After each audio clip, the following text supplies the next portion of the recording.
All right. So you and I are going to go into business together, and we're going to start a restaurant. What kind of restaurant are we opening up? Sushi. Casual dining. Oh, sorry. Okay. No, that's fine. We'll do both. All right. So we're going to do sushi, and we'll do casual dining after. So we're going to do sushi. Where's it going to be located? Where are we going to open it up? Palm Harbor. Palm Harbor. All right.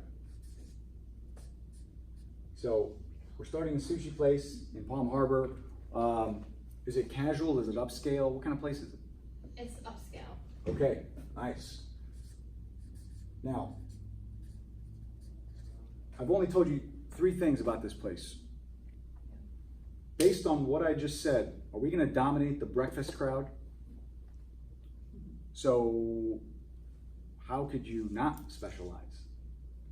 We're targeting upscale people in Palm Harbor who want sushi. Are we going to get the day-to-day average Joe who just possibly? Yeah, but you're not. That's not going to be your target. Your target is not going to be a Taco Tuesday. It's probably going to be, hey, look, weekends we're looking to do something special here. So going back to that example, it's very difficult for you to have a breakfast place, casual dining, and upscale.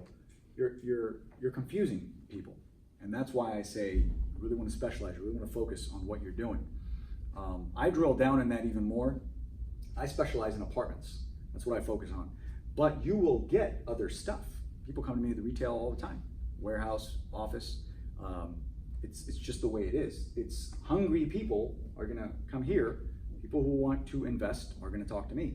But you should focus on something. You should specialize on something. Make your life a lot easier.